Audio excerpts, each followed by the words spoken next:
ya gue harus secara tidak langsung harus menggantikan langsung posisi bokap gue gitu kan ya. Gue udah langsung berpikiran di mana, oh ya udah gue udah nggak boleh main-main lagi nih, kayak udah enough lah, stop untuk hahi apa segala macem.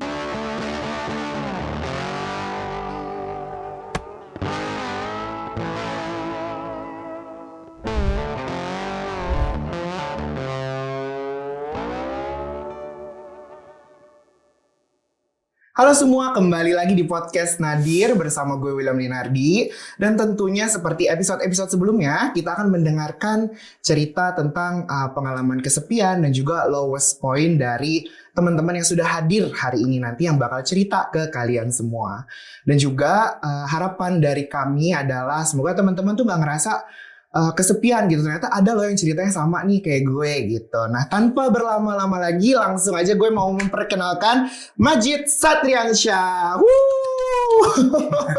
Apa kabar Bapak Majid? Alhamdulillah baik. Alhamdulillah. Silakan Pak Majid, boleh diperkenalkan dirinya terlebih dahulu. Halo, nama gue Majid Satriansyah. Biasa sih orang-orang manggil gue Majid.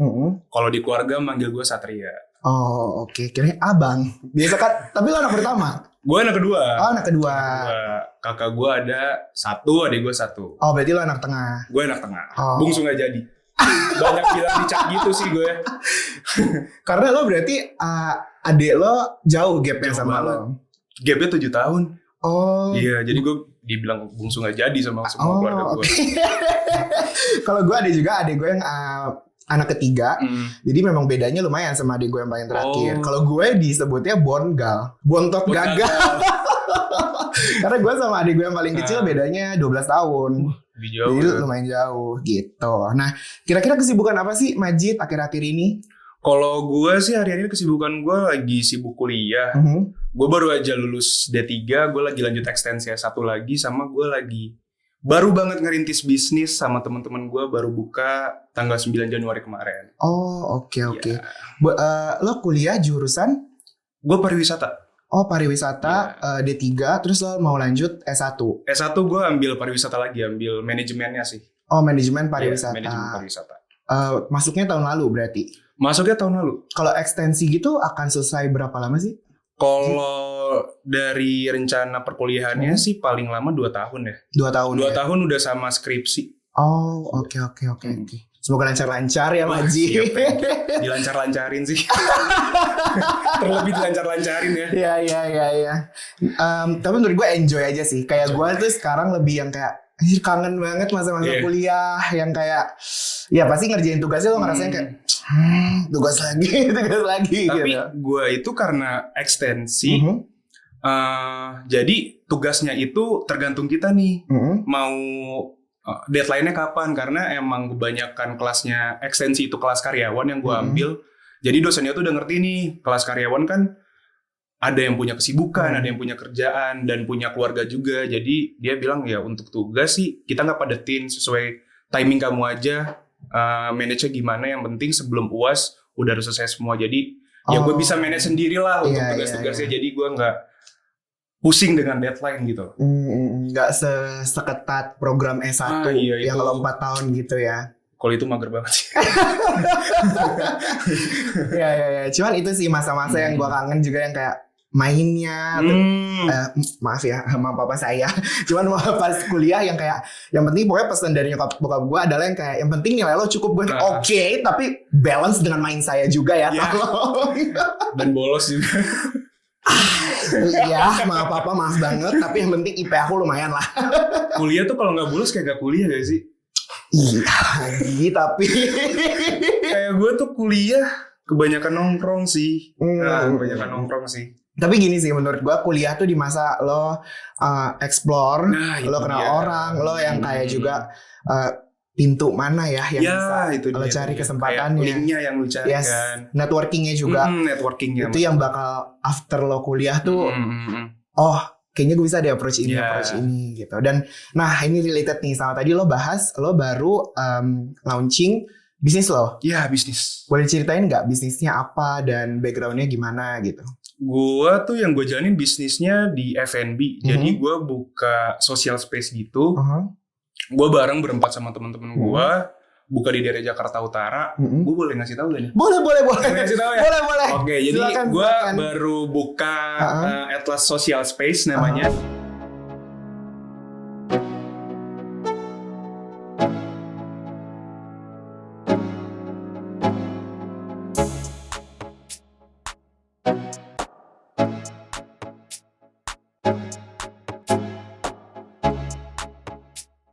Instagramnya atlas.socialspace. Dia itu konsepnya kita brandingnya social space nih. Jadi kalau yang lagi marak sekarang kan ya coffee shop atau kedai seperti itu kan. Tapi kita di sini karena menyediakan makanan juga yang berat, dan gue itu concernnya di Italian pizza sama pasta-pastanya. Dan gue juga ngegandeng untuk head chefnya ini itu dari salah satu hotel bintang 5 di Jakarta yang dia emang concern di Italian food. Dan gua untuk brandingin social space karena untuk makanan gua Italian, jadi gua kalau misalkan branding gua eatery atau kedai makanan Italia atau apa itu kayaknya nggak kemakan deh. Jadi ya udah deh kita brandinginnya social space gitu. Yang emang kita ngejual tempat tapi tidak luput dari tempat itu kita ada makanan sama minuman juga. Oke. Nah bagi teman-teman lokasinya boleh kasih tahu detailnya di mana? Lokasinya ada di Jakarta Utara, Priuk. Bagi kalian semua yang emang di sekitar Priuk dan Jakarta Utara atau sekitarnya mau main ke tempat gua boleh banget. Baru buka tanggal 9 Januari kemarin. Nama tempatnya itu Atlas Social Space. Instagramnya atlas.socialspace. Nanti kalau kalian main ke sana pasti ketemu gue.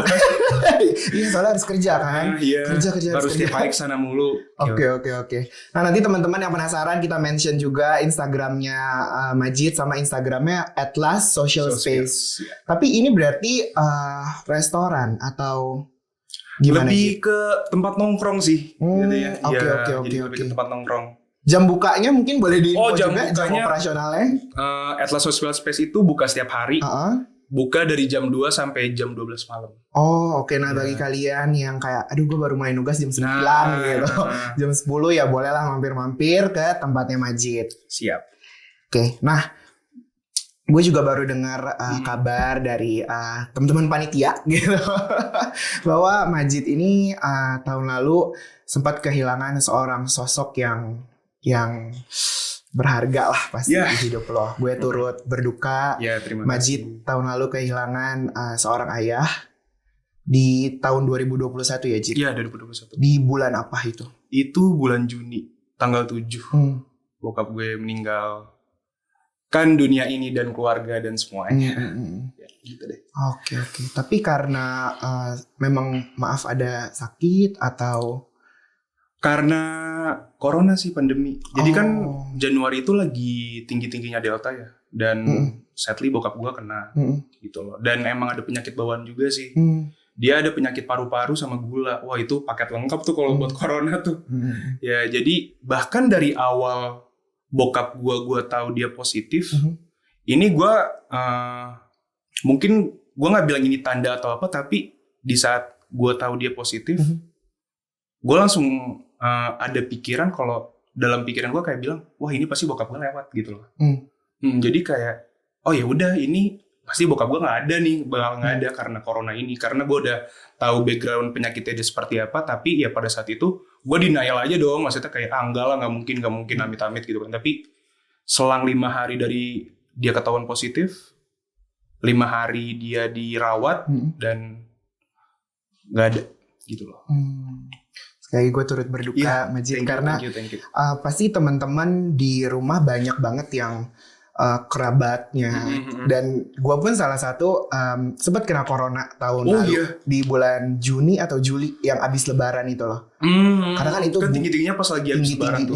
Iya, dan thank God gue masih dapat kamar rumah sakit gitu sebelum benar-benar yang boomingnya itu loh Jid. Kalau bokap lo berarti di Januari ya? Di Juni.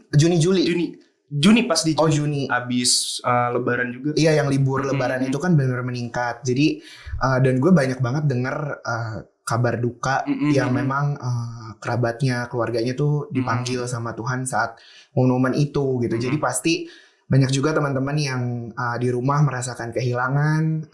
Gue turut berduka. ya itulah mungkin prokes juga kita harus tetap ketat karena adanya varian baru segala macam. Yang tetap harus keluar rumah sehat-sehat bagi kalian semua. Tetap semangat ya kita menghadapi semua ini. Gitu. Soon pasti bakal berlalu kok. Amin. Karena tidak ada yang abadi. Semua tuh pasti ada momen dan fasenya menurut gue. Dan yang pengen gue tahu nih, pastilah apalagi seorang ayah untuk anak laki-laki gitu, kehilangan yang sebesar itu gitu. Apa sih yang perubahan yang lo rasakan di hidup lo gitu saat bokap lo nggak ada gitu? Yang paling signifikan itu perubahan dari gue pribadi ya. Itu gue jadi lebih sadar untuk gue udah nggak boleh manja lagi nih. Gue udah nggak boleh main-main lagi nih. Dan gue harus fokus untuk diri gue yang lebih baik untuk kedepannya gitu loh. Terlebih gue punya kakak cowok juga dan gue punya adik cewek yang masih sekolah gitu loh yang harus gue tanggung dan nyokap gue juga harus gue tanggung. Ya gue harus secara tidak langsung harus menggantikan langsung posisi bokap gue gitu kan ya. Gue udah langsung berpikiran di mana ya udah gue udah nggak boleh main-main lagi nih, kayak udah enough lah, stop untuk hahi apa segala macem, main-main ngeluarin duit yang gak guna gitu kan untuk senang-senang doang. Lebih baik gue kerja atau nyari kesibukan yang emang untuk kebaikan ke depannya dan berguna bagi keluarga gue gitu loh, bermanfaat bagi keluarga gue gitu sih. Dan sebelumnya tuh gue orangnya yang manja banget, parah. Gue manja banget, gue yang masih ketergantungan banget dengan bokap gue dan orang tua gue masih pengen minta ini itu apa segala macem. Bahkan sampai detik-detik bokap gue mau meninggal itu, gue posisinya lagi jadi training nih, karena di kampus gue lagi tugas akhir dan gue programnya PKL. Sama kayak gue PKL. Tugas akhirnya lo harus magang kan? Gue harus magang dulu. Waktu itu posisinya gue magang di salah satu hotel di Jakarta, bintang 5 di Jakarta. Ya gue biasalah dulu kayak misalkan bokap tuh pasti suka gak sih? Nih kalau misalkan kamu ranking ini nanti dibeliin ini apa segala macam kayak gitu ya kan yang bikin kita semangat belajar apa segala macam. Nah terus pada waktu itu kayak gue kerja keras banget kan, maksudnya ini kayaknya bukan gue banget nih kerja setiap hari apa segala macam kayak gitu. Dan gue masih punya niat yang dimana saat gue lulus, karena itu lulusnya berbarengan dengan gue selesai magang sama lulus kuliah itu gue berbarengan. Gue pengen minta sesuatu nih sama bokap gue gitu kan, kayak pengen minta ini nih gitu loh, untuk gue kuliah atau apa segala macam kayak gitu kan. Nah terus di saat kayak gue udah ada niat untuk minta sesuatu itu, tiba-tiba bokap gue nggak ada gitu loh. Jadi kayak ya udah berarti gue udah nggak boleh seperti itu lagi. Karena emang dari dulu setiap gue ulang tahun, setiap gue naik kelas apa segala macam, bahkan sampai gue dari lulus SMA dan gue dapet PTN, itu gue minta hadiah juga gitu loh, tanpa dia yang ngasih. Gue lah selalu minta yang Pak Ade mau ini, Pak Ade mau ini gitu loh. Ya gue selalu minta-minta mulu kerjaan gue. Dan di saat dia udah nggak ada, ya gue udah nggak boleh kayak gitu lagi. Dan gue harus menahan diri untuk nggak bisa kayak gitu. Bahkan gue langsung berpikir ya kalau gue mau sesuatu, ya gue gak mau minta sama siapapun. Gue harus bisa nabung pakai uang gue sendiri gitu loh. Itu sih yang signifikan banget. Jadi gue lebih kerja keras lagi kali ya, gak yang manja kayak dulu kayak gitu sih. Mungkin juga lo lebih apa ya, yang seperti tadi lo bilang, lo semua tuh masih bergantung sama orang tua. Sekarang lo jadi flip untuk Oke, gue gak bisa minta sama siapa-siapa, gue untuk diri gue sendiri dulu, tapi gue harus support juga nih yang lain. Itu yang lo cukup jadi ketampar gitu ya, bagian situnya gitu. Apalagi bokap gue juga meninggalnya termasuk dadakan juga kan. Iya. Oke. Nah, pastilah lo, gue yakin ngerasa kesedihan lah. Gak mungkin kesedihan tuh gak lo rasakan gitu. Ada gak sih hal-hal ekstrim yang lo kayak lakukan untuk, bukan ekstrim juga sih, mungkin yang kayak sampai lo kayak di titik ini ngerasa kenapa dulu gue harus, gue tau gue sedih tapi kok gue ngelakuin hal itu ya. Ada gak Jit kira-kira yang? Kalau gue tuh mungkin kayak lebih ke pelariannya kali ya. Iya. Ada kesedihan gue atau apa segala macam itu. Mungkin dulu, tapi ini problemnya bukan yang bokap gue ya. Kayak gue overwhelmed, stress apa segala macam, kayak banyak tugas nih, gak suka nih kayak gini. Ya paling gue cabut, nongkrong kemana, sampai malam sampai pagi itu ya gue ketemu temen-temen gue aja gitu loh. Pelarian gue entah nanti gue tiba-tiba ngajak dia ke puncak kah, entah gue nanti ngajak dia ke Bandung apa kemana, pokoknya ya pelarian gue lebih ke liburan sih. Kalau gue lebih ke liburan. Kalau misalkan yang ekstrim gitu paling gue cuma drink alkohol aja sih. Oke. Iya. Drink moderately ya guys, responsibility nomor 1. Iya. Oke, berarti memang lo tipe orang yang lo misalnya anjing gue lagi sedih banget nih rasanya hati gue gitu, lo justru nggak mau lo rasa-rasa banget gitu ya, lo malah oke, gue harus cari teman gue nih, gue main deh cari distraksi untuk kesedihan lo nggak rasain sampai kayak lo sampai kayak lo nggak function gitu loh. Karena gue tuh prinsip gue gimana ya, gue tuh nggak mau over something gitu loh dalam hal apapun. Even gue happy, gue nggak mau feel gue happy banget. Sedih, gue nggak mau sedih banget. Karena di saat kayak ya dalam semua hal lah, tadi happy, sedih, bahkan sampai sayang sama orang, jatuh cinta apa segala macam, gue nggak mau yang into deep banget. Karena di saat emang gue ngerasa udah over sama sesuatu itu, pasti gue nggak bisa ngerasain hal itu lagi. Jadi gue lebih ke kontrol semuanya gitu loh. Jadi di saat emang gue seneng banget kayak, oh udah dia cukup, udah jangan ditambahin lagi kesenangan gue gitu loh. Okay. Even sampai gue sedih banget kayak, aduh udah deh jangan sedih dulu, mendingan gue cabut dulu kemana apa segala macem kayak gitu. Oke. Jadi lo lebih porsi-porsikan. Iya, gue morsiin. Oke, gue lagi happy tapi gue nggak boleh terlalu over. Gue lagi sedih. Oke, gue tahu gue sedih, tapi gue nggak boleh terlalu over gitu. Yeah. Jadi lo validate your feelings tapi nggak over gitu. Iya, gue nggak mau gue sampai over banget, karena gue di saat emang gue over, gue pasti bakal kayak bukan jadi gue gitu loh. Kayak orang yang kenal gue seperti apa, itu pasti bakal shock gue nanti jadi seperti apa di saat gue over dengan sesuatu. Kayak gitu sih, gue ngehindarin itu aja sih. Berarti lo mengkontrol si emosi-emosi yang ada di dalam diri lo itu ya. Oke.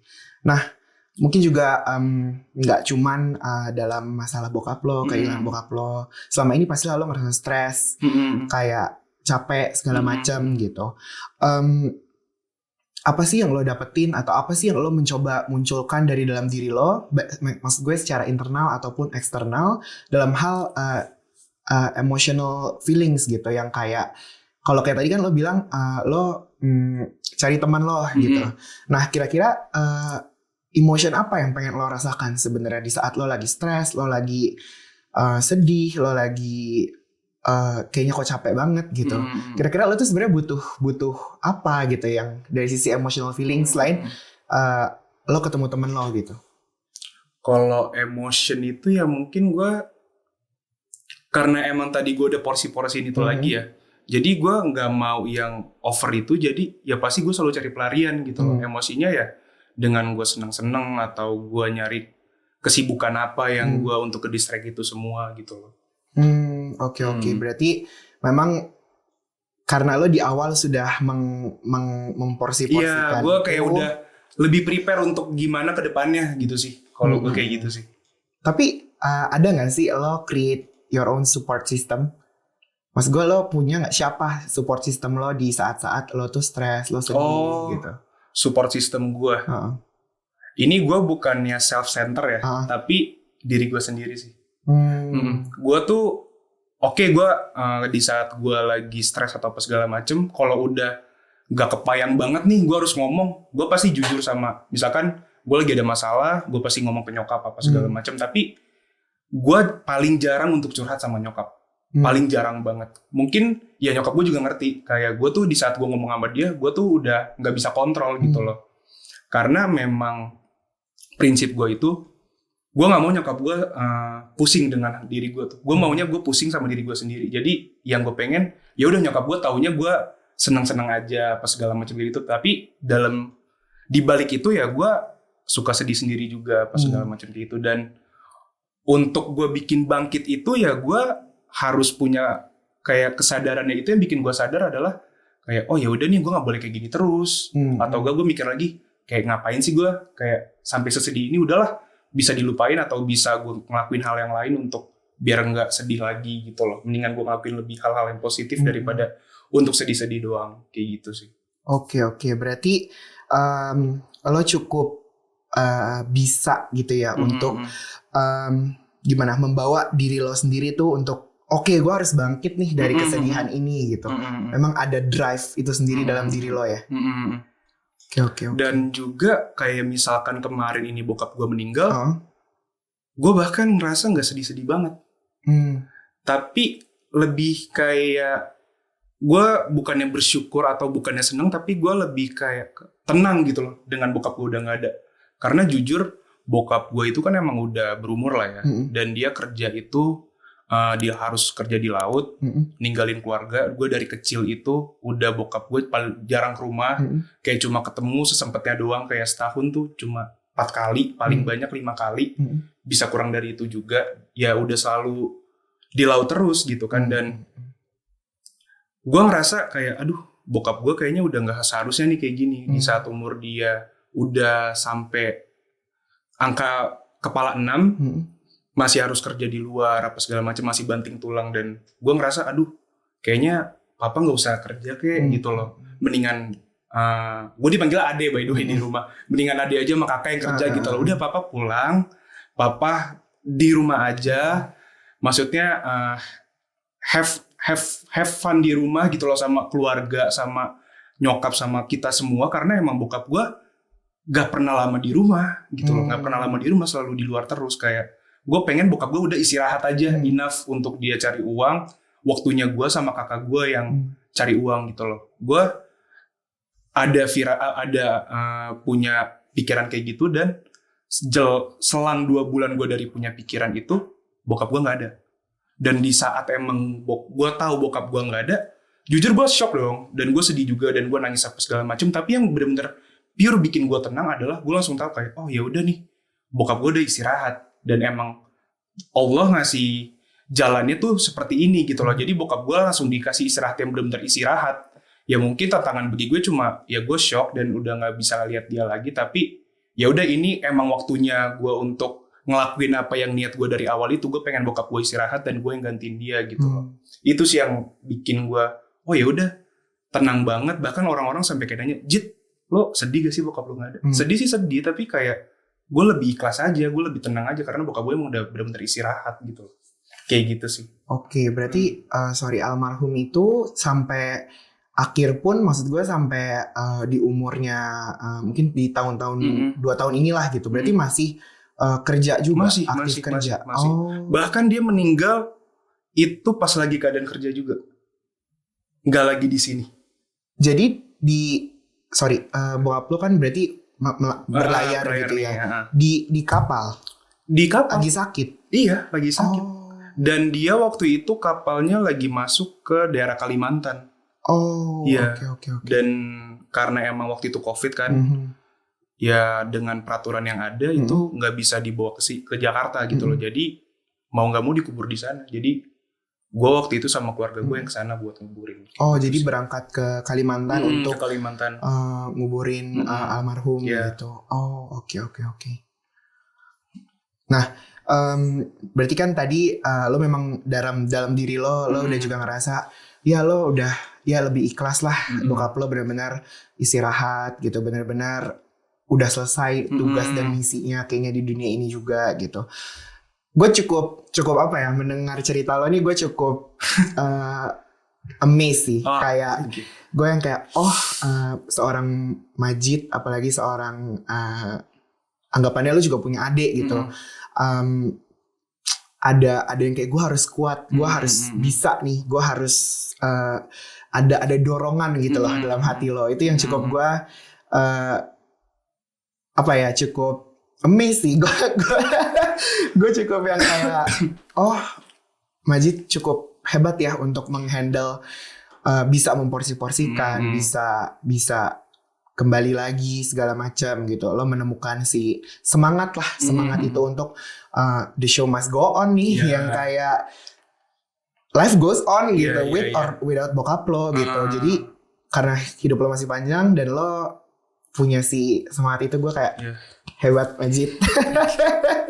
Walaupun emang gue keluar dari zona nyaman gue banget sih pada saat itu sih. Jadi kayak ya mau nggak mau harus dijalanin sih. Emang di zona nyaman tuh toxic gak sih menurut lo?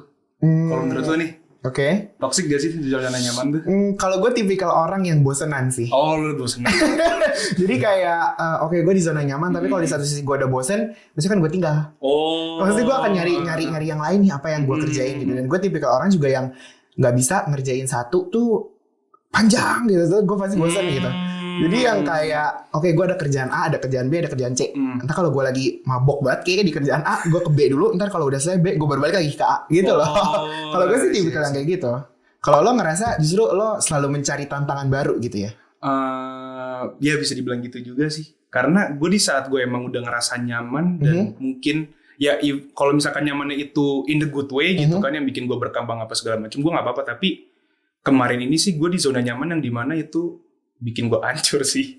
Yang bikin masa depan gue nggak jelas, gue malah lebih ya kebanyakan nongkrong apa segala macam gitu. Gue terlena lah dengan kenakalan remaja pada saat itu gitu loh. Ya kenakalan remajanya yang masih umum lah ya, yang suka nongkrong, suka hahihi kayak gitulah, nggak yang gimana-gimana.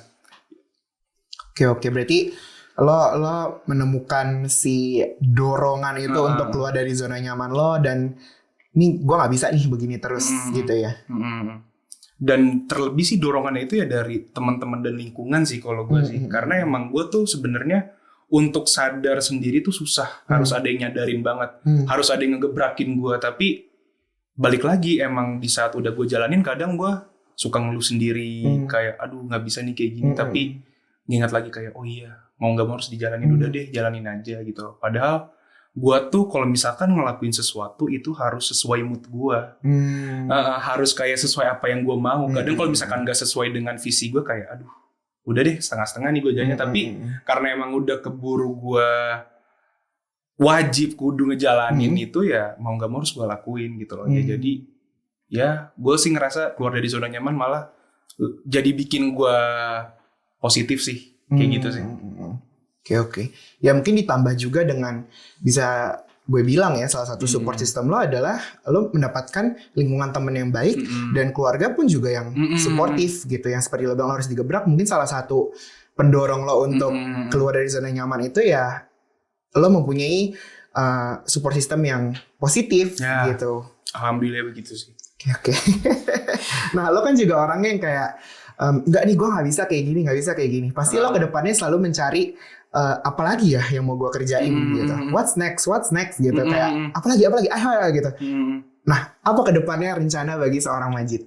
Rencana bagi gue kedepannya, gue sih jujur gue masih punya cita-cita ya, yang emang gue pengen buat gue jalanin. Gue tuh pengen kerja di kapal pesiar. Jujur gue pengen kerja yang dimana gue bisa keluar negeri.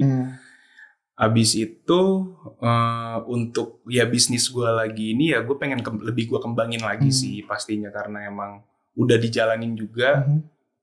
Terus juga gue pengen lah ekspansi apa segala macem kayak gitu dan kayak gitu. Tapi terlebih gue pengen tetap kejar cita-cita gue sih, ya untuk gue kerja di kapal pesiar itu. Oke. Semoga semua tercapai cita-citanya Majid, kebuka jalannya sama Tuhan.